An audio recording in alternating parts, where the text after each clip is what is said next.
नमस्ते। एक प्रश्न है या एक विषय है कि जो हम लोग आजकल पैंडेमिक देख रहे हैं, कोरोना का, कोविड-19 का, तो उसका योग के रूपांतरण के योग से क्या संबंध है, किस प्रकार का चैलेंज वो हमें दे रहा है। इसको हम कई दृष्टि से देख सकते हैं, लेकिन पहली चीज हमें ये समझनी है कि कोई भी चीज को देखने का एक बड़ा सीमित व्यक्तिगत दृष्टिकोण होता है और एक दूसरा व्यापक दृष्टिकोण होता है। तो योग में जो पहली चीज हम लोग सीखते हैं कि व्यक्तिगत दृष्टिकोण से निकलकर व्यापक दृष्टिकोण में देखना। व्यक्तिगत दृष्टिकोण का अर्थ ये हुआ, मुझे कोई बीमारी हुई तो मैंने उसका इलाज ढूंढ लिया, बीमारी ठीक हो गई, मैं बहुत खुश हो गया, भगवान को मैंने थैंक यू बोला, डॉक्टर को थैंक यू बोला। फिर उसके बाद मुझे दूसरी बीमारी हुई, फिर मैंने उसका इलाज ढूंढ लिया। इस प्रकार से मैं अपने जीवन में चल रहा हूँ। ये व्यक्तिगत दृष्टिकोण है। और व्यापक दृष्टिकोण ये है कि संसार में बीमारी क्यों है, रोग क्यों है, अंधकार क्यों है। तो ये व्यापक दृष्टिकोण से जब हम देखते हैं तो चीज़ें अलग ढंग से हम उनको देखते हैं और अलग ढंग से उनका उपाय ढूंढते हैं। क्योंकि यदि केवल हम व्यक्तिगत रूप से उसको देखेंगे, व्यक्तिगत रूप से उसको समझने की चेष्टा करेंगे, तो हम कभी भी उसका समुचित इलाज नहीं ढूंढ पाएंगे। हमारी ये अवस्था होगी कि इस चारों तरफ एक प्रकार का जाल है। अगर हम इसको देखें प्ले ऑफ फोर्सेस की दृष्टि से, तो ये सृष्टि जिसमें हम अभी जी रहे हैं, वो पृथ्वी की जो अभी की अवस्था है, उसमें एक प्रकार का जाल है जिसमें बहुत सारे प्राणी, सारा जीवन उलझा हुआ है, केवल व्यक्ति का जीवन नहीं है। और अगर हम केवल व्यक्तिगत दृष्टिकोण से देखेंगे तो हम ये देखेंगे कि हम इस जाल में रहते हुए कैसे अपने आप को बचा लें।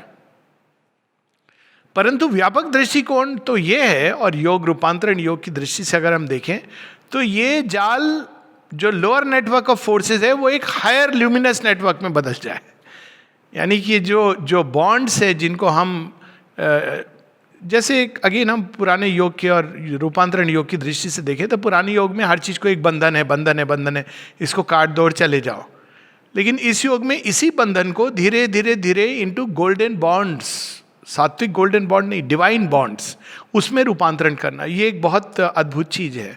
चाहे वो मानवीय संबंध हो या संसार के साथ हमारा संबंध हो, तो ये सारी चीज़ें एक लार्जर स्केल से हमें देखनी होंगी। और वास्तव में ये वायरस हम लोगों को चाहे अनचाहे एक सूत्र में जोड़ रहा है।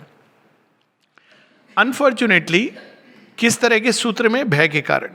पर मनुष्य को ये पता चल रहा है कि हम इस पर अकेले कार्य नहीं कर सकते हैं।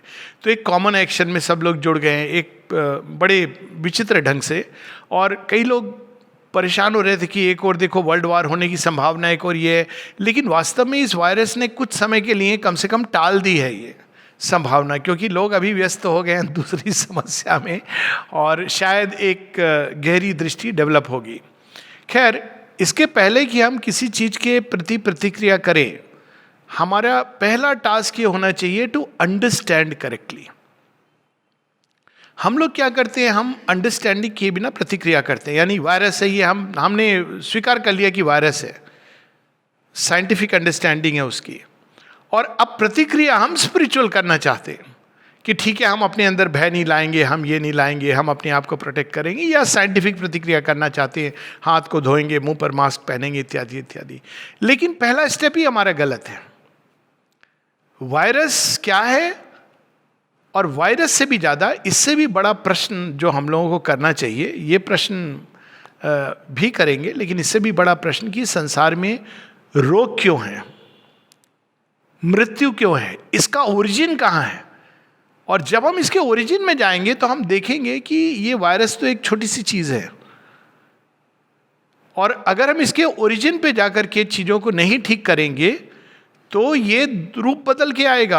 हमारे बहुत सारे स्क्रिप्चर्स में कहानी है, रक्त बीज की कहानी है, कि आप उसको जितना मारते थे उसके एक एक रक्त की बूंद से एक रक्त बीज आ जाता था। यानी आप जितना मारते जा रहे हो बढ़ता चला जा रहा है। क्यों बढ़ता चला जा रहा है? क्योंकि उसका जो मूल है उसको हम टैकल नहीं कर रहे हैं, और जब हम उसको देखेंगे तभी उसका परमानेंट रेमेडी हमें मिलेगी। तो इसी प्रकार से सबसे पहले हमारे अंदर आनी चाहिए राइट परसेप्शन, राइट क्वेश्चन पहले रेस करना चाहिए। लोग क्वेश्चन कर रहे हैं क्या है वायरस, ये क्वेश्चन गलत है अपने आप में। पहले हमें ये ढूंढना है कि रोग क्या है, रोग क्यों होता है, कोई भी रोग क्यों होता है, ये एक कॉमन फैक्टर है। तो उसमें हमारे पास, हम लोग बहुत फॉर्चुनेट हैं, परसेप्शन दो प्रकार का होता है, एक जो हम किताब से पढ़ते हैं और दूसरा होता है जो हम किताब से पढ़ने के पर्यंत डेवलप करते हैं। केवल किताब से पढ़ना पर्याप्त नहीं है, क्योंकि अगर हमने किताब में पढ़ लिया कि एक सूक्ष्म आवरण होता है, माता जी बताती हैं कि रोग क्यों होता है, कोई भी रोग क्यों होता है, क्यों? क्योंकि हमारे अंदर जो एक ओरिजिनल सुरक्षा कवच है जो भगवान ने देकर भेजा है, उसमें भेदन होता है। और ये सुरक्षा कवच हमें दिया गया है। संसार की अनेकों शक्तियाँ कोई भी प्रवेश करेंगी हमारे शरीर में, जैसे हमारी स्किन होती है वैसे स्किन के बाहर एक सूक्ष्म आवरण है और उसको पहले उनको पेनिट्रेट करना है। तो यदि हम ये जान जाएं कि ये पेनिट्रेट, कौन सी चीज़ें जो पेनिट्रेट करती हैं, कैसे पेनिट्रेट करती हैं, कैसे वो उसमें भेद करती हैं, हम इसको कैसे सुदृढ़ रखें, तो हम केवल कोरोना वायरस नहीं, हम जीवन में ना जाने कितनी सारी विकट चीज़ों से निकल जाएंगे बिना टच हुए। ये पहली चीज है कि रोग क्यों है। तो माँ बताती हैं, एक दो चीजें बताती हैं जो बड़ी इंपॉर्टेंट है। एक बताती हैं कि डिसइक्विलिब्रियम है, डिसहार्मोनी है, हमारे अंदर सामंजस्य का अभाव है।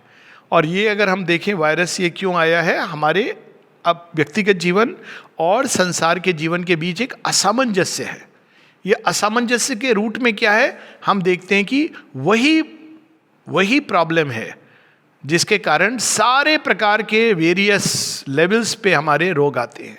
और वो क्या है, असामंजस्य कौन पैदा करता है, असंतुलन, ईगो।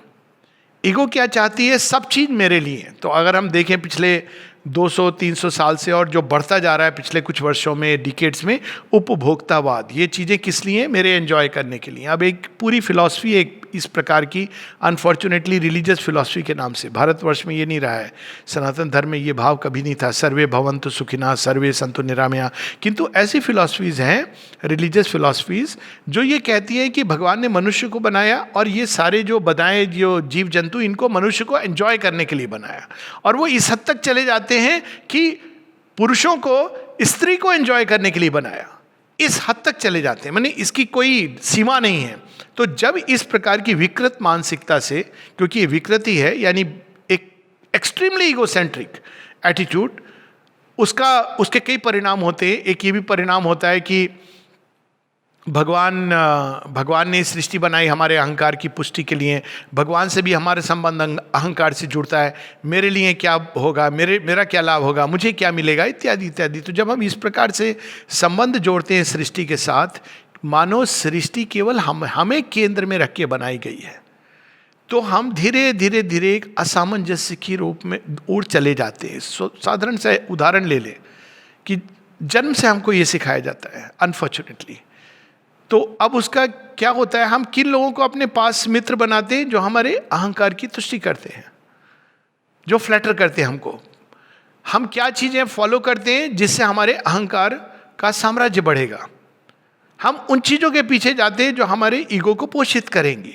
और इस प्रयास में हमारे भीतर कोई और चीज है जो सच्ची है, वो धीरे धीरे स्टाइफल होती जाती है। अब देखिए, सारा जो सिविलाइजेशन डेवलप हुआ लेफ्ट ब्रेन के आधार पर, क्योंकि उसका प्रयोजन क्या था, फिर कमर्शियल इंडस्ट्री, सारा प्रयोजन ये था centred around satisfaction of ego and desire. तो उसका दुष्परिणाम आज नहीं तो कल होना था, इस रूप में होता, दूसरे रूप में होता, कोई और कैटास्ट्रफी होती, वो इंपॉर्टेंट नहीं है। पर असंतुलन, और इस असंतुलन का एक कारण होता है ईगो ऑपरेटिंग सिस्टम, EOS। तो अब इसको करेक्ट कैसे किया जाए, तो एक नया ऑपरेटिंग सिस्टम है हमारे अंदर, लेकिन हमने उसको एक्टिवेट नहीं किया है, और वो है SOS।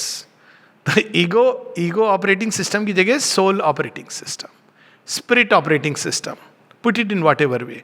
तो ये जो ऑपरेटिंग सिस्टम है, ये क्या है, ये यूनिवर्स के रिदम के साथ अपने आप को ट्यून करता है।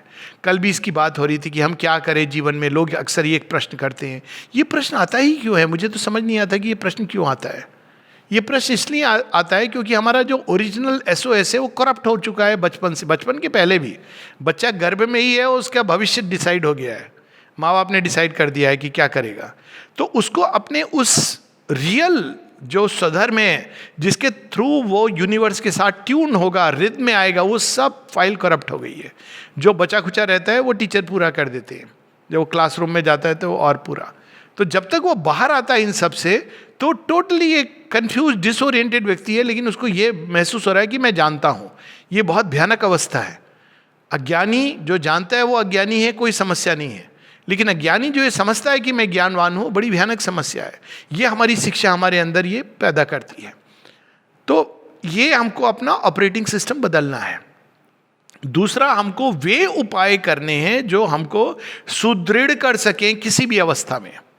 अब ये एक उपाय है जिसके बारे में माता जी बताती हैं, और इसको हम लोग ऑब्जर्व कर सकते हैं। कई बार हमने देखा होगा कि बीमारी, अगर लोग ध्यान से देखें तो बीमारी के पहले अगर हम स्टडी करें अपने आप को, अक्सर लोग ये पूछते हैं ना कि तबीयत खराब हो गई, तुमने खाना कहाँ खाया था, किससे मिले थे। आजकल ये भी हो रहा है, आइसोलेट। बड़ी विचित्र बात है कि यही आश्रम के कंटेक्स्ट में बड़े इंटरेस्टिंग, केवल ऑब्जर्व कीजिए आप वैज्ञानिक ढंग से, डोंट गो इनटू ये किताब में लिखा, जस्ट ऑब्जर्व। एक जो पहला केस हुआ था, उसके संपर्क में जो 10-12 लोग इंटीमेटली आए थे, ट्यूब दे रहे थे, ये दे रहे थे, और 40 लोगों का टेस्ट हुआ था, उनमें से एक भी कोरोना नहीं निकला था। ये एक तथ्य है। एक दूसरा तथ्य है कि अब जो 4-5 लोगों को, 5-6 लोगों को कोरोना निकला या ज़्यादा, आप आश्चर्य करेंगे, ये मैं फैक्ट बता रहा हूँ, नाम नहीं ले रहा हूँ किसी का, वो ऐसे लोग हैं जो बाजार नहीं जाते, कहीं नहीं जाते, वो केवल एक रंग का कपड़ा पहन करके, ये फैक्ट है। अब आप बोलिए उनको कैसे हो गया? वो कभी किसी, उनका कोई संगी साथी नहीं जिसके साथ वो घूमने जा रहे हैं, अगर है भी कोई तो अपना कोई एक वो है। उनमें से 2 लोगों को तो मैं जानता हूँ, वो बिल्कुल अकेले अपना घूमते हैं, पूरा सब कुछ सिखाए हुए तरीके से करते हैं। कोरोना कहाँ से आ गया? तो ये ऑब्जर्व जब हम करते हैं तब हमारे अंदर एक करेक्ट परसेप्शन, तो क्या चीज़ है, कहीं ना कहीं उस चीज़ का भेदन हुआ, उस सुरक्षा कवच का। कैसे भेदन हुआ उसका, हम लोग आएंगे अभी बाजार पे, लेकिन उन सब चीज़ को करेक्टली समझें। तो अगर हम अपने आप को देखें कि बीमारी कब होती है, रोग कैसे, तो हम ध्यान देंगे तो देखेंगे कि फिजिकल अवस्था से कहीं अधिक हमारी मनोवैज्ञानिक अवस्था। और मनोवैज्ञानिक अवस्था में माता जी ये बताती हैं कि ये जो सुरक्षा कवच है, ये 2 चीज़ों से बनता है। एक है फिजिकल। फिजिकल का मतलब ये कि समुचित आहार, बैलेंस डाइट, समुचित निद्रा, समुचित एक्सरसाइज। ये अब वेल नोन है कि एक्सरसाइज से आपकी इम्यूनिटी बढ़ती है। अब देखिए, यदि ये सच है, जो साइंटिफिक फैक्ट है, तो कहां तक कमरे के अंदर कंप्लीट आइसोलेशन उचित है?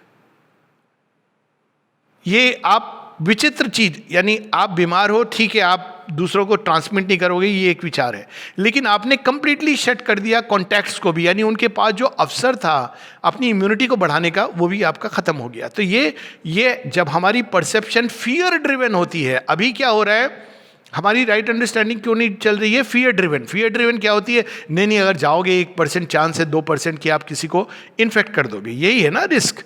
तो ये फियर ड्रिवन अंडरस्टैंडिंग है।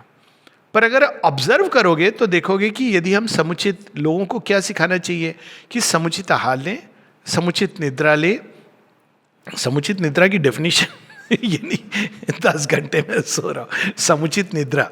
10 घंटे सोएंगे तो शरीर तमस में चला जाएगा, तो वो दूसरा ऑपरेटिंग सिस्टम ऑपरेट होगा, तो वो एक अलग प्रकार का इम्बैलेंस है। 6-7 आवर्स अगर आप ठीक से निद्रा लेंगे, इट्स गुड एनफ ज़्यादातर लोगों के लिए। और एक्सरसाइज करें, 1/2 hour to 40 minutes, it's good enough. Daily अगर आप वॉकिंग करते हैं तो आपका शरीर टोन्ड अप होता है। लेकिन ये एक एस्पेक्ट है आपके सुरक्षा कवच को बनाने के लिए। आहार के बारे में बहुत सिंपल है, neither too much not too less. Actually जो गीता की जो गोल्डन मैक्सिम कही गई है, युक्त आहार विहारस्य, आपको उसका दूसरा लेवल ऑफ मीनिंग भी है कि जब हम खा रहे भोजन को तो भगवान को इन्वोक करके, अब देखिए ये हिस्ट्री लेते हैं, स्पिरिचुअल उसमें भी हिस्ट्री लेते हैं, कल क्या खाया था। तो अब मैं देखता हूँ कि लोग कहते कुछ नहीं खाया था, यही डाइनिंग रूम का खाना खाया था। तो आपको पूछना चाहिए कि किस अवस्था में खाया, ये प्रश्न कोई नहीं करता। किसके साथ खाया, ये प्रश्न कोई नहीं करता। क्या विचार चल रहे थे जब खाया था, क्या आपने उस खाने को ऑफर किया था, ये सारी चीज़ें ज़्यादा इम्पॉर्टेंट है। यानी हमारी मनोवैज्ञानिक अवस्था उतनी ही इम्पॉर्टेंट है जितनी कि हमारी फिजिकल अवस्था। तो माँ कहती है एक और तो फिजिकल कंडीशन, फटीग अगर है तो ये एनवेलप वीक हो जाता है, फिजिकल कंडीशन। दूसरी ओर साइकोलॉजिकल कंडीशन। तो साइकोलॉजिकल कंडीशन में माँ कहती है अगर आपके अंदर एक चीयरफुलनेस है, चीयरफुल ऑप्टिमिज्म, ठीक है, चीयरफुल ऑप्टिमिज्म एक लोग कहते हैं ना, नहीं अंध ऑप्टिमिज्म, ये अंध ऑप्टिमिज्म नहीं है। अंध ऑप्टिमिज्म एक ईगो से जन्म लेती है। अंध ऑप्टिमिज्म क्या है कि अरे मुझे कुछ नहीं होगा, यहाँ अहंकार है, बोस्टिंग है, अरे मैं नहीं मास्क पहनूंगा देखूंगा क्या होगा, ये अहंकार है। ये आपके अंदर छेद करेगा, दूसरे तरह का छेद करेगा। लेकिन ये कि क्यों होगा कुछ, भगवान है हमारी सुरक्षा में खड़े हैं, हम सही उचित जीवन जिए, जीवन को गुडविल से भरे रहें। यदि हमने संसार में सबको सद्भावना दी है तो क्यों हमारे साथ बुरा होगा। एक बड़ी सुंदर, बचपन में हम लोग ये चीज़ें सीखते थे जो बड़ी अनफॉर्चुनेटली विस्मृत हो गई हैं। हमें हमारे पेरेंट्स ही कहते थे, बेटा तुमने अच्छा किया है, सबके साथ अच्छा करो, तुम्हारे साथ क्यों बुरा होगा। तो ये बहुत अच्छी चीज़ थी कि ठीक है तुम अच्छा करो, क्यों बुरा होगा। और तब ये दृष्टि बात भी आती है कि जिसको हम बुरा कहते हैं वो भी बुरा नहीं है, वास्तव में ये हमारी सीमित दृष्टि है। तो हम कहते हैं मृत्यु, मृत्यु क्या है, मृत्यु से डरे भागे। क्यों हम कहते हैं कि मृत्यु बुरी है।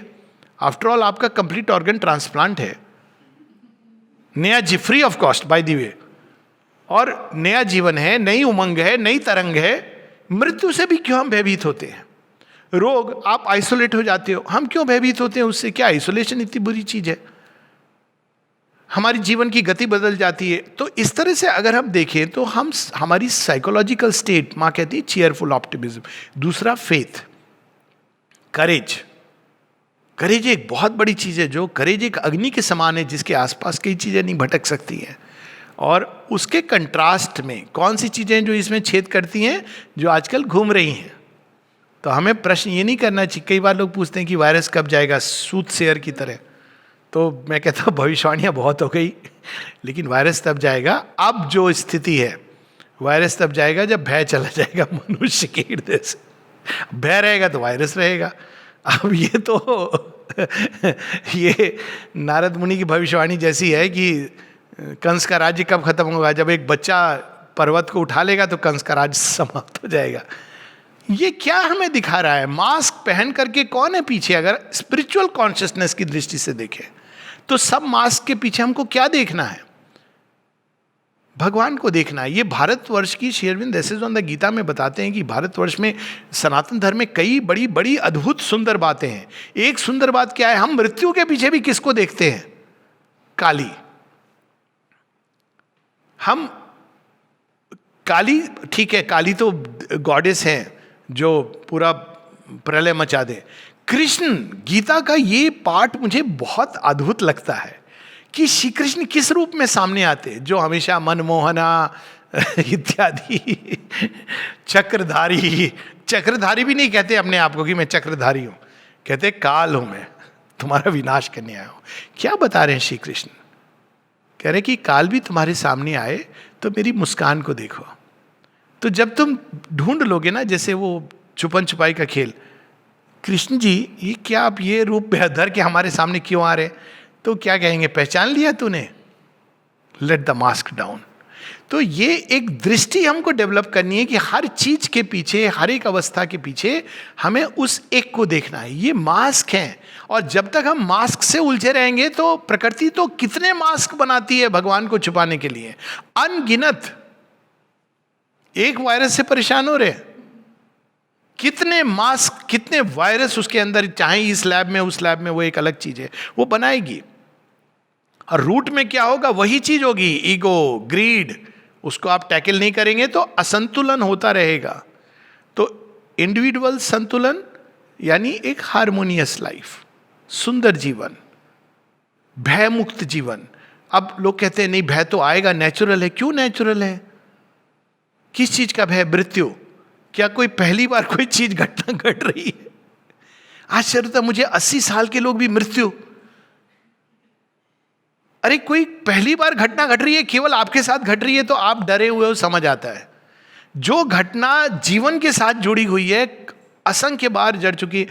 मौलाना रूम का एक बड़ा सुंदर, एक बड़े इवोल्यूशनरी मिस्टिक थे, तो कहते मैं मरने से क्यों डरूं, जब मैं पत्थर मरा तो पेड़ बना, पेड़ मरा तो पुष्प बना, पुष्प मरा तो कीट पतंगा मरा तो मैं पशु बना, पशु मरा तो मनुष्य बना, मैं मरने से क्यों डरूं।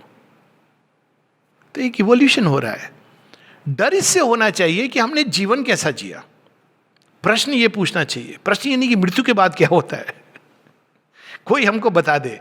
प्रश्न ये होना चाहिए कि हमने जीवन कैसा जिया, ताकि जब हमारे सामने खड़ा हो जो भी सींग वाला यमराज, मर्सिडीज बेंज में या भैंसे में या जो भी अपग्रेड हुआ होगा ना उनका भी वर्जन, तो हम उनसे कहें कि कम, आप कौन हो? हम यमराज हैं, आपका यहाँ क्या काम है? हम यम करते हैं, यम यानी आप सब चीज़ों को रिस्ट्रेन करते हैं। तो आप कहेंगे हमने तो स्वयं अपने जीवन में स्वयं रिस्ट्रेंट करके हमने जीवन जिया है, राइट रिस्ट्रेंट, नॉट। तो आपकी यहाँ जरूरत नहीं है।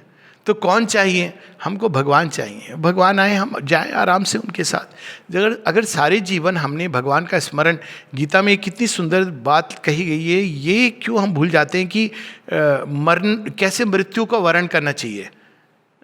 आप देखिए कितनी अच्छी बात है, गीता बहुत ज़्यादा इस मेटाफिजिक्स में नहीं जाती है कि मृत्यु के बाद आप किस लोकों से जाते हैं, प्रेत लोग, मनोलोक, इसमें नहीं जाती है। प्रैक्टिकल बुक है। तो क्या कहती है, मृत्यु जब आती है तो आप कैसे वर्ण करें। तो कैसे आप वर्ण करेंगे मृत्यु को? उसमें उसके पहले एक श्लोक आता है, श्री अरविंद इसको बताते हैं कैसे मृत्यु को वर्ण करें। ये डिपेंड करेगा आपने जीवन कैसे जिया है। तो जीवन कैसे जीना है? रिमेंबर एंड ऑफर, मुझे याद करो, युद्ध कर, जीवन युद्ध है। तो क्या होगा जब मृत्यु का समय आएगा, पूरे लाइफ तूने यही किया है भगवान भगवान भगवान, माँ माँ माँ माँ, कृष्ण कृष्ण कृष्ण। तो आप मृत्यु के समय क्या होगा, आप कुछ और थोड़ी सोचोगे। लेकिन अगर आपने गीता को तो पढ़ लिया कि मृत्यु के समय हमको ये करना है, आपने गीता पॉकेट में भी रख ली, लेकिन जब मृत्यु आएगी तो चूंकि सारे जीवन आपने मैं, मेरा बच्चा, मेरे संबंधी, मेरी चेयर, तो उस समय भी क्या आएगा, मेरी चेयर पे कौन बैठेगा, मेरा पैसा किसके पास जाएगा, मेरे उनका की, क्योंकि आपने पूरे जीवन, आप Gita, you have it in the pocket but it's in the pocket, क्योंकि वो आपके जीवन में उतरी नहीं। एक वाक्य अगर हम उतार ले तो मृत्यु से क्यों भय होगा? It's a change over. और चेंज ओवर से क्यों हमको भय, जब चेंज ओवर के पीछे एक भागवत विधान है। और जैसी गीता कहती है अगर भागवत विधान नहीं है तो क्यों डर, मिट्टी थी मिट्टी में चली गई, there was no soul, so why be afraid. और अगर है तो फिर व्हाई फियर। तो भगवान है, ले जाएंगे हमको, दोबारा लाएंगे, अपने अच्छे ढंग से लाएंगे। तो हम क्यों डरते हैं? और डर के हमारी रिस्पॉन्सेज, जो रिस्पॉन्सेज भय से प्रकट होती हैं, they are the worst kind of responses. और इसके एक प्रैक्टिकल उदाहरण में दे रहा हूँ। लोग कोरोना वायरस में कई बार लोग क्यों मृत्यु हो रही है, अब लोगों को पता चल रहा है। आप सबको पता होगा आजकल लोग स्टीरॉइड यूज़ करते हैं। कई बार उन्होंने देखा कि ये लाभ करता है। स्टीरॉइड तो क्यों दे रहे हैं इन्फेक्शन में, तो कब दिया जाता है, जब ओवरवेलमिंग रिस्पॉन्स होती है। भय और पैनिक में क्या हो रहा है कि हमारी जो वाइट ब्लड सेल्स हैं वो कंफ्यूज्ड हैं। कैसे कंफ्यूज हो जाती हैं कि वो सामने एक गुंडा खड़ा था सड़क का, जिसको आप ही थप्पड़ मार के सॉर्ट आउट कर सकते थे। आपने पूरी एक सेना बुला लाए। न्यूक्लियर बॉम्ब से आप एक मच्छर को मारना चाह रहे हो। तो ये कुछ इस तरह की बात है। तो शरीर के अंदर पैनिक और भय के कारण ओवरवेलमिंग रिस्पॉन्स होती है। वो रिस्पॉन्स इन एडिशन, क्योंकि वो रिस्पॉन्स सेल्स को डिस्ट्रॉय करती है, उसका काम यह है कि वायरस को पकड़ के, लेकिन अब खूब सारी सेना है तो क्या करेगी। जैसे आपने देखा होगा ना, कलकत्ते में प्रचलित था कि भीड़ है, कोई किसी को मार रहा है लोग भीड़ में, तो आपने पूछा क्या हुआ क्या हुआ, कुछ नहीं, 2 थप्पड़ मारे लोग। तो बिना पूछे लोग, अच्छा मैं भी मार दो, बदमाशी होगा, वो बेचारा अच्छा व्यक्ति है। ये क्राउड मेंटालिटी। तो हमें राइट रिस्पॉन्स देने के लिए हमारे अंदर की अवस्था अच्छी होनी चाहिए। तो श्री अरविंद क्या कहते हैं, what should be your state when you are suffering from an attack of flu. Shri Aurobindo का लेटर है, एक्चुअली फ्लू के लिए है। कहते हैं रिमेन क्वाइट। जब आप क्वाइट होगे तो आपकी रिस्पॉन्स सही होगी, इवन बॉडी की रिस्पॉन्स। और अगर आप एक्साइटमेंट में रहेंगे, अब एक्साइटमेंट देखिए कैसे डेवलप होता है। रोज वो ग्राफ और आता है, कोविड ट्रैकर, पौंडीचेरी न्यूज, ये एक और नया खिलौना अब रोज लोग देख रहे हैं। 480 हो गए, अरे बहुत फैल रहा है ठीक है, संसार में ईगो का विष फैल रहा है, उसकी कोई चिंता नहीं। कोविड ट्रैकर, क्या जरूरत है। अब इससे क्या हो रहा है, एक्साइटमेंट, डिस्कस कर रहे हैं इसमें एक्साइटमेंट। स्थिरता नहीं है, शांति नहीं है, क्वाइट्यूड नहीं है, तो भगवान की फोर्स को एक्ट करने में कठिनाई होती है। माता जी एक जगह कहती है, अगर तुम्हारे अंदर क्वाइट्यूड है और फेथ है तो ग्रेस इमीडिएटली काम करती है। और अगर रेस्टलेसनेस है और एक्साइटमेंट है कि माँ को मैंने बुलाया तो है, पता नहीं सुना कि नहीं सुना, आएंगी कि नहीं आएंगी, फिर आप क्या कर रहे हो, मॉनिटर कर रहे हो मेरा बुखार। तो आपका बुखार था 101 जब आपने माँ को डांटना शुरू किया था, 6 घंटे बाद हो गया 103। तो मन में विचार आ रहा है शायद पता नहीं सुनती हैं कि नहीं। अब क्या किया आपने समझे ही नहीं डिवाइन का एक्शन। इसी तरह वो शमन करते हैं, क्या पता ये बुखार आपके वायरस को मार देगा। I am just giving an alternate hypothesis, ये केवल एक क्या पता कहने के लिए नहीं कह रहा हूं मैं। लेकिन हम अब क्या हुआ, मन के अंदर डाउट आ गया, बीच में आपका एक मित्र आ जाता है। मित्र तो आएगा नहीं कोरोना के समय, फोन कॉल, कोई कहता है, लोग पूछ रहे थे क्या है, अरे आपको बुखार हो गया, हाँ हो गया, बहुत बार होता है, आपको ये भी हो गया, अच्छा भगवान आपको ठीक रखे। अब उसमें भी भय है, अच्छा बाकी समय भी तो भगवान ठीक रखे, केवल मुझे वायरस के समय क्यों ठीक रखे। इतना हर चीज में एक चारों तरफ से एक्साइटमेंट, एक जिसको कहते हैं ना गॉसिप न्यूज, सब जगह वो मालूम है इनको क्या हो गया है। अच्छा इसमें एक बैडविल भी होती है। तो अब श्री अरविंद हमें बताते हैं कि इस वायरस के पीछे 3 चीजें होती हैं। कोई भी वायरस जो आपको अटैक करता है, आपको तीनों लेवल पर इसको काउंटर करना है। पहली चीज होती है एक मटेरियल, हर चीज का एक संसार में मटेरियल माध्यम है। तो मटेरियल कहाँ से मिलता है वायरस का, जो डिसइंटीग्रेटेड वाइटल होता है। इसकी बात हम लोग पहले कर चुके हैं तो उसमें मैं नहीं जा रहा हूँ। कसाई खाने में कुछ ऐसी जगह होती हैं जहाँ डिसइंटीग्रेटेड वाइटल फिजिकल के किसी तत्व को जोड़ करके होता है, उन जगहों को हमें अवॉइड करना चाहिए। फॉर इंस्टेंस शमशान घाट, शमशान से भी ज्यादा ग्रेवयार्ड। आपने देखा है कि हॉन्टेड मूवीज सारी ग्रेवयार्ड में क्यों होती है, शमशान में क्यों नहीं होती है? क्योंकि शमशान में जब आप अग्नि देते हो तो ये जो डिसइंटीग्रेटेड वाइटल फ्रैगमेंट्स हैं ये नष्ट हो जाते हैं, लेकिन ग्रेवयार्ड में वो नष्ट नहीं होते, वो हैंग करते हैं वातावरण में। तो वहाँ एक्चुअली एक वातावरण में एक बड़ी अजीब सी चीज होती है। मैं नहीं कहता हूँ डरना कहीं नहीं चाहिए, बेचारे भूत लोग तो वैसे ही भयभीत होते हैं। कभी डरना तो किसी चीज से नहीं चाहिए। जिसके अंदर ब्रह्म समाया है वो किससे डरेगा? भूत सामने आ जाए तो उसको कहना भैया तुम शांति से रहो अपने, वहाँ तुम्हारी जगह, यहाँ क्या कर रहे हो? तो कहेगा आपने पिक्चर नहीं देखी है राम से बाबा की, तो आप कहना हाँ देखी है, पर हमने असली पिक्चर बनाने वाले को देखा है। डर किस बात का? और वो तो रियली ये कुछ नहीं कर सकते हानि, वो तो खुद डरे हुए हैं, बेचारे रो रहे हैं। देखा होगा सब पिक्चरों में, वो डरा क्यों रहे हैं? डरे हुए लोग डराते हैं दूसरों को, अशक्त होते हैं। तो इसके पीछे क्या होता है? Disintegrated vital. तो ऐसी जगहों पे अगर हम बहुत ज़्यादा फ्रीक्वेंट करते हैं तो हम उससे प्रभावित होते हैं। दूसरी जगह कहाँ होती है? Market places. मार्केट प्लेसेस में डिसइंटीग्रेटेड वाइटल कैसे आता है? आप देखेंगे वहाँ की चेतना कैसी होती है। एक होती है वहाँ पे लोग डिज़ायर डिज़ायर डिज़ायर, ये ले लूँ, वो ले लूँ, ये खरीद लो। तो डिज़ायर का एक पूरा जाल है उसमें, और वो डिज़ायर ढूंढ रहा है किसको मैं पकड़ूं, किसको नोचूं। तो आपकी जो चेतना है उसको विदाउट रियलाइजिंग, अनलेस कोई बहुत इंडिविजुअलाइज्ड व्यक्ति है, इंडिविजुअलाइज्ड व्यक्ति तो कासिल है, वो कहीं चला जाएगा कोई फर्क नहीं पड़ेगा।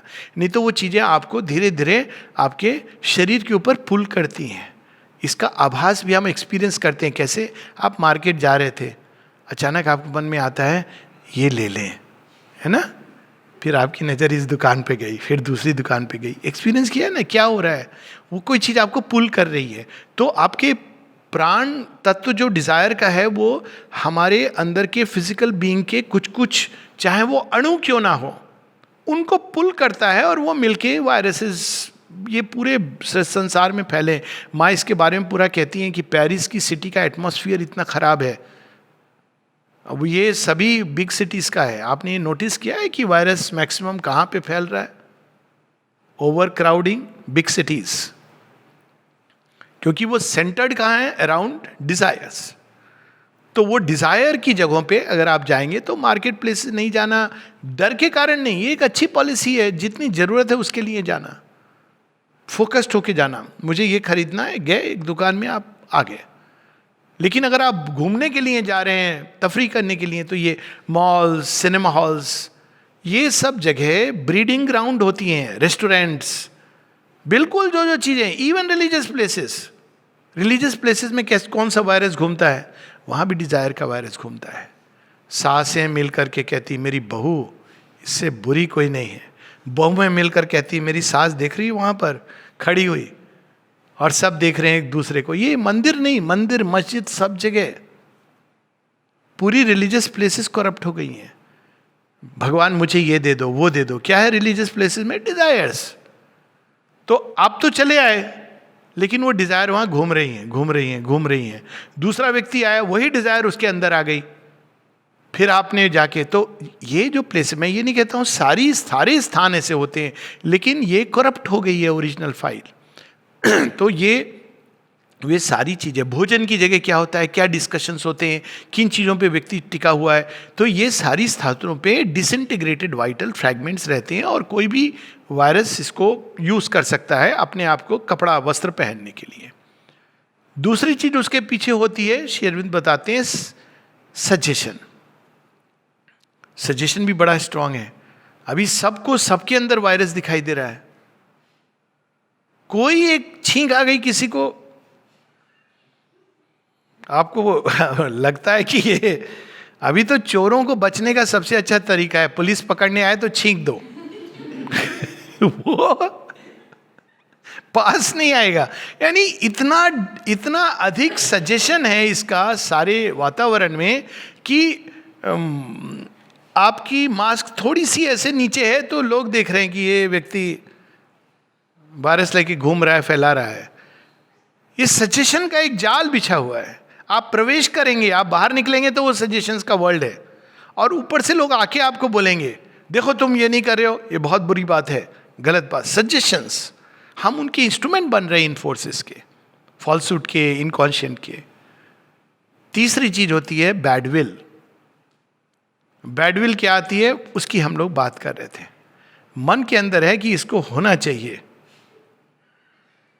बाहर से हम बड़ा, अरे आपको भी हो गया उसके पीछे थॉट। आपने देखा है न्यूज आइटम होती बड़ी इंटरेस्टिंग, बहुत कुछ सीखते हैं हम।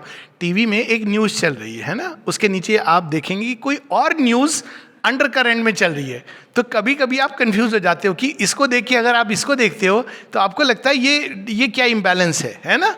वहाँ दिखा रहे होंगे कि आज ईद मनाई गई या होली मनाई गई, नीचे चल रहा होगा ये टेररिस्ट मारे गए, तो आप सोचते हो कि ईद के दिन टेररिस्ट मारे गए, होली के दिन कोई, because you know your mind works like that. इसको श्री अरविंद सावित्री में बताते हैं, फिफ्थ कॉलमनिस्ट, बैडविल। तो बैडविल कैसे काम करती है? अरे डॉक्टर साहब सुना आपको भी हो गया था, अंदर में आ रहा है, देखा हम कहते थे ना आपकी थ्योरी गलत है, हम कहते थे ना आप घूमे हुए ये होगा। अब अगर आप उस बैडविल को स्वीकार कर लोगे ना तो you are gone, as they say you are a dead man. जिस दिन आपने स्वीकार किया उसको तो वो एक्टिव हो जाए। यानी 3 लेवल पे ये एक्शन हो रहा है। तो फिजिकल लेवल है जिसमें ये हाथ धोना वगैरह, पर माँ ने कहा था कि ये तुम्हें विश्वास है इसमें, बट सबसे बड़ी सुरक्षा होती है वो इनर कवच। आप हाथ धो रहे हो वो ठीक है, धोना चाहिए, अच्छी बात है, शुचिता हर लेवल पे अच्छी बात है, लेकिन उससे भी अधिक आंतरिक शुचिता। आपने बाहर से तो हाथ धो लिए, कितने मेरे केसेस देखे हैं जहाँ पे लोग कहते हैं कि ना जाने कैसे हुआ, मैं तो सब चीज़ें सही कर रहा था। तो आई फील लाइक सेइंग इसीलिए हुआ क्योंकि आपको ये लग रहा था सब चीज़ें अगर मैं सही नहीं करूँगा तो खराब हो जाएगा। तो चेक लिस्ट आपने बनाई हुई है 20 चीज़ों की, अब एक चीज़ मिस हो गई। इसीलिए माँ का एक बहुत सुंदर प्रेयर में एक है कि and the will to want to do always the right thing acts like a bad will, है ना। क्योंकि आपको अब आपने चेकलिस्ट बनाई है, अब आपका एक गड़बड़ हो गया कि आप जल्दबाजी में आपने या किसी व्यक्ति से मिले जिसका पास से गुजरे, you must have noticed it, कि आपने सब चेकलिस्ट में बना लिया लेकिन आपने अपने कैलकुलेशन में अनएक्सपेक्टेड नहीं रखा था। तो आपने तो मास्क पहना, सब गुजर रहे थे, एक व्यक्ति बगल से गुजर गया अपना हाथी की तरह मास्क उतारे हुए। अब before you could react social distancing वो चला गया, लेकिन सजेशन क्या आया, यार ये तो इसने तो मास्क नहीं पहना था। आता है ना ये suggestion, this is called how bad we lacks. अब ग्रेस है कि इन सब के बावजूद बहुत कम केसेस हो रहे हैं. अगर देखा जाए 99% जगत भय में जी रहा है, ग्रीड में जी रहा है. बैडविल का जगत जिसमें हर व्यक्ति दूसरे के लिए बैडविल रख रहा है. आप बाहर से कहते हो कि आपका, लेकिन कंपीट कर रहे हो कि उसके पास गाड़ी आ गई, मेरे पास क्यों नहीं है, उसका घर मेरे से बड़ा क्यों है. ये संसार की बैडविल जो भरी हुई है. लेकिन आप घर का जब वो करोगे ना, क्या बोलते हैं उसको, सेरेमनी, तो आएंगे लोग, अप्रिशिएट भी करेंगे, बहुत अच्छा घर है. लेकिन वाइफ या हस्बैंड, इसने कैसे बनाया ये इतना बड़ा घर. जरूर ये चोरी की कमाई होगी, लेकिन बाहर से सब अच्छा है. आपने प्रसाद भी लिया, सब लेके चले आए, लेकिन दिमाग में आपकी बैडविल है. तो ये बैडविल संसार में बहुत भरी हुई है. माँ कहती इग्नोरेंट गुडविल भी बैडविल होती है. जैसे एक डॉक्टर आएगा और आपको समझाएगा, देखो देखो तुम बहुत डेंजरस काम कर रहे हो, यू विल फॉल सिक. अब उसने क्या किया, आपके अंदर भय डाल दिया, तो आपके अंदर बैडविल हो गई, आ गई. वो इग्नोरेंट गुडविल एक्ट्स लाइक ए बैडविल. तो ये सब हमको कोरोना को नई दृष्टि से समझना है. हम ये नहीं कर सकते कि हम ये तो मान रहे हैं साइंटिफिक दृष्टि, लेकिन अब माँ हमको बचा लो. This is a wrong way. बचा लो के भी पीछे भयभीत हैं. यस, सी विल से, वो करेंगी, वो एक अलग बात है कि वो जानती हैं हम अज्ञानी लोग हैं अज्ञान में. लेकिन राइट विजन, राइट अंडरस्टैंडिंग, ये पहला स्टेप है. तब आपकी राइट रिस्पॉन्स होगी. राइट रिस्पॉन्स क्या है? Faith, patience, endurance, quietude. Practice नहीं किए तो कैसे हम करेंगे अचानक. इनवर्डनेस, ये अवसर मिलते हैं बड़े सुंदर ढंग से. जब माता जी धम्मपद का वो पढ़ा रही हैं तो कहती हैं कि लोग जब उनको समय मिलता है थोड़ा सा, अक्सर लोग कहते हैं समय का अभाव है, समय का अभाव है. This is not true, 200% not true.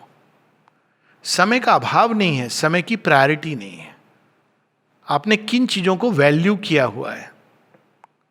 अगर आप वैल्यू करते हो कुछ देर बैठ करके इनर क्वाइट्यूड को, तो आप निकाल ही लोगे. अगर आपके अंदर यह है कि मुझे पढ़ना है, मुझे पता है कई बार सारे महर्षि अरविंद के वॉल्यूम्स पढ़े, एजेंडा पढ़ा, ये सब पढ़ा, तो कई लोग पूछते हैं कि आपने कब पढ़ा. तो मैं कहता हूँ यंग एज में ही पढ़ लिया था वो सब. अभी भी यंग हूँ ऐसे, लेकिन जब चल तो पूछते कब पढ़ते थे. तो मैं जब बताता हूँ कि मैं बाथरूम में बैठ के पढ़ता था, लाइन में खड़े होकर पढ़ता था, कोई चीज़ पहले क्यू होती थी, अब तो ये सब खत्म हो गया, क्यू का आनंद खत्म हो गया. ट्रेन में पढ़ता था, बस में बैठ के पढ़ता था. मेरी बैंगलोर टू पौंडीचेरी की सारी यात्राएं एजेंडा के साथ हुई हैं. एजेंडा खत्म हो गया तो दूसरी किताबें. क्यों? क्योंकि you value. If you value, आप क्यों नहीं करोगे उसको. तो जब भी हमें कुछ समय मिलता है, और अभी एक सेंस में तो समय मिल रहा है हमें, तो हमें वो स्पेंड करना चाहिए in going with in being quite. जीवन क्यों है, कैसा है. ये तो कोरोना उस तरह से देखा जाए तो अच्छा कर रहा है, हम सबको थोड़ा भीतर की ओर कह रहा है. माँ कहती हैं कि जब डिफ़िकल्ट आवर्स आते हैं पृथ्वी पर, तो वो इसलिए आते हैं मनुष्य को ये सिखाने के लिए कि वो अपने अंदर जाकर के डिवाइन हेल्प का आवाहन करे. कोई चीज काम नहीं कर रही, वैक्सीन पता नहीं, ये पता नहीं, कोई इलाज नहीं है. एक इलाज है ना, हमने पढ़ा हुआ है, मार्कंडे जी का, बाबा मार्कंडे का पेटेंट. हे महाकाल, आपकी शरण में शरणागति. ये इलाज हम क्यों नहीं कर सकते हैं? क्यों? क्योंकि फेथ नहीं है. हमको बाहर की चीज़ों में फेथ है, लेकिन इसमें फेथ नहीं है, फेथ का अभाव है. तो हमें इस अवसर को to learn to become quiet, to go inside. अच्छा है, बहुत सारी जगह जहाँ हम भागते थे वो नहीं भाग रहे हैं, तो it's a beautiful time to understand. हम पढ़ें महर्षि अरविंद ने क्या लिखा है इसके बारे में, सही प्रश्न पूछें. Right contemplation. राइट कंटेम्पलेशन ये नहीं है कि वायरस कब जाएगा. राइट कंटेम्पलेशन है कि मनुष्य इस अहंकार जनित जीवन से बाहर कब निकलेगा. राइट कंटेम्पलेशन ये नहीं कि न्यूक्लियर वार होगा कि नहीं होगा. राइट कंटेम्पलेशन ये है कि मनुष्य के अंदर जो युद्ध की टेंडेंसी है विनाश करने की, वो कब समाप्त होगी. राइट कंटेम्पलेशन ये नहीं है कि मैं क्या करूं कि कोरोना से बचूं, राइट कंटेम्पलेशन है कि मैं क्या करूं कि मैं भय से मुक्त हो जाऊं। कोरोना से मुक्त होना ये इंपॉर्टेंट नहीं है, क्योंकि वो भेस बदल के आएगा, उसको बहरूपिया है।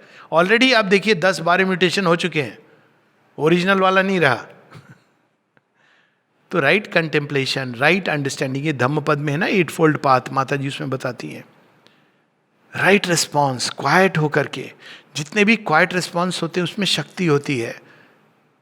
राइट रिएक्शंस, तो ये हम लोगों को रीसेट कर रहा है हमारा balance.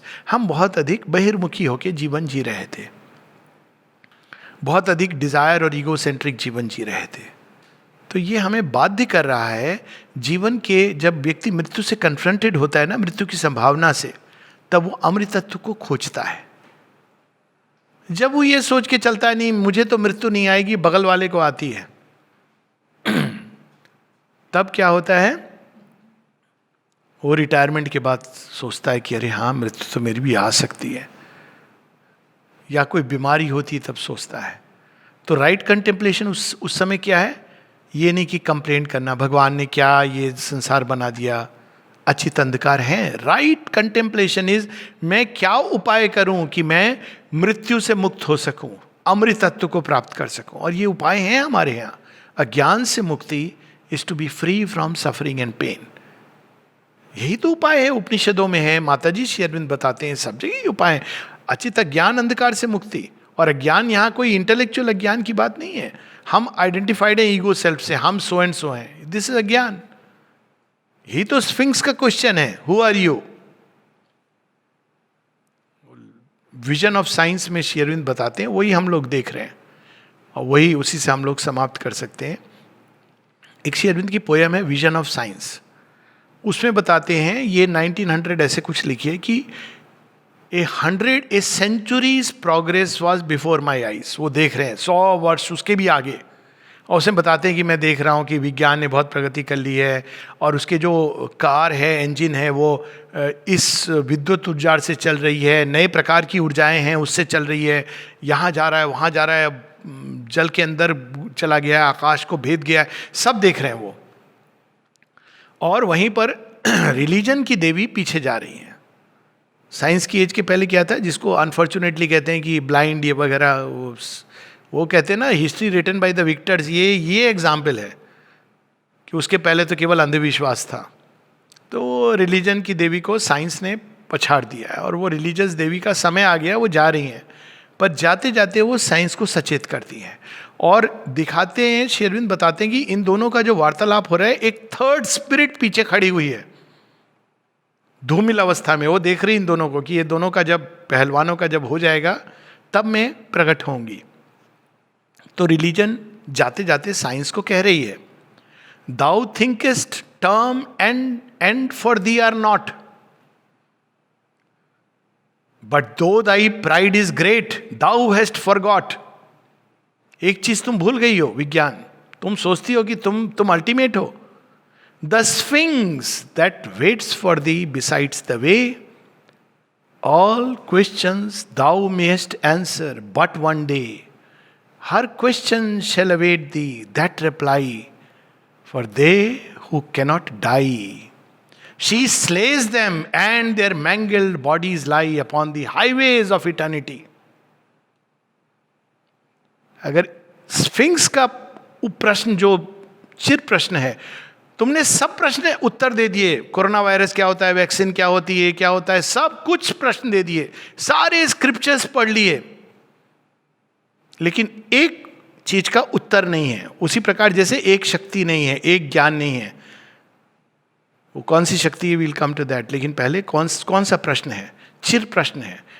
That reply for they who cannot die, she slays them and their mangled bodies lie upon the highways of eternity. Therefore if thou wouldst live, answer first this one thing, who are thou in this dungeon labouring. मैं कौन हूं? क्या मैं एक animal क्यूल्स हूं, sales हूं? क्या मैं एक डिजायर हूं? क्या मैं एक सरनेम हूं? क्या मैं एक सीमित रिलीजन हूं? Come out of that and discover. जिस दिन मनुष्य ये जान जाएगा कि वो तो साक्षात ब्रह्म है, मृत्यु उसके पास नहीं आ सकेगी। आएगी भी तो कहेगी सर चलेंगे, तो आप कह सकते हो कि थोड़ा रुक जाओ, काम है अभी मुझे थोड़ा और। सर कब आए, तो आप कहेंगे टाइम सो एंड सो, या आप कहेंगे माता जी से पूछना फिर आना, उनका 10 का सिग्नेचर सील दिखाना, मैं चल पड़ूंगा। माँ कहेंगी तुम हो कौन, मेरा बच्चा है, मैं जाऊंगी। तो ये answer first this one thing, who are thou in this dungeon labouring. और उसी प्रकार से जो सबसे बड़ी शक्ति है वो क्या है, सबसे बड़ा ज्ञान सावित्री में। बट बिफोर सावित्री कबीर दास जी कहते हैं, पोथी पढ़ी पढ़ी जग मुआ, पंडित भया ना कोई। आपने सब किताबें पढ़ ली, पंडित नहीं बने उससे, वो इल्यूजन पंडित का अलग चीज है। तो फिर क्या पढ़ना चाहिए था, ढाई आखर प्रेम का, पढ़े सो पंडित होए। जिस दिन आप प्रेम को समझ जाओगे, वो प्रेम वो नहीं है आई लव यू और एक सीमित, वो प्रेम जो शक्ति जो सारी सृष्टि में कार्य कर रही है, उस शक्ति को आप धारण करके अगर बोलोगे आई लव यू तो एक बहुत अलग चीज है, पर वो शक्ति धारण करो पहले। जब सावित्री कहती है सत्यवान को कि yes you are mine, is in that विराट कॉन्शियसनेस, बाउंडलेस, तो पहले उस शक्ति को, क्योंकि प्रेम ही वो शक्ति है जो अचित अंधकार, जहां से ये चीजें सपोर्टेड हुई हैं, अगलीनेस, मिजरी, ये सब चीजें कहां से आई हैं। श्री अरविंद कहते हैं इस अगलीनेस, ईविल के रूट में फॉल्सहुड और इनकॉन्शियंट है। माँ से पूछा गया कौन सी शक्ति इसको वो कर सकती है, माँ कहती there is only one power and that is love. जिस दिन उस शक्ति को हमने, और उसका सबसे सुंदर माध्यम है to start with love all beings, better still love the divine, जो ओरिजिन है। ढाई आखर प्रेम का पढ़े से पंडित हो। और यही चीज हम देखते हैं कि मृत्यु सावित्री को कहती है, सावित्री तुम क्या प्रेम प्रेम कह रही हो, तुम्हें ज्ञान नहीं है, अटैचमेंट है। ये कोई प्रेम प्रेम कुछ होता नहीं है, ये तो बेड़ियों में बांधता है, इस बेड़ी से मुक्त हो जाओ। ये क्या सत्यवान के पीछे तुम पड़ी हो, सत्यवान को किनारे कर, ये तो क्षण भंगूर चला, यही सब सुनते आते हैं ना हम लोग। बाबा जी बड़ी बड़ी मालाएं पहन करके बोलते हैं इससे डिटैच हो जाए, ये माया है माया है, फिर आप उनके फुंडी में माया डालते हो। वो कहते हैं हम हेल्प कर रहे हैं आपको डिटैच होने के लिए। ये ज्ञान नहीं है, ये तो मृत्यु ज्ञान का ज्ञान है। तो कहती है मृत्यु, no, when thou hast known thou shalt cease to love। Savitri क्या उत्तर देती हैं, I know that knowledge is a vast embrace, when I have loved all then I shalt know। नमस्ते।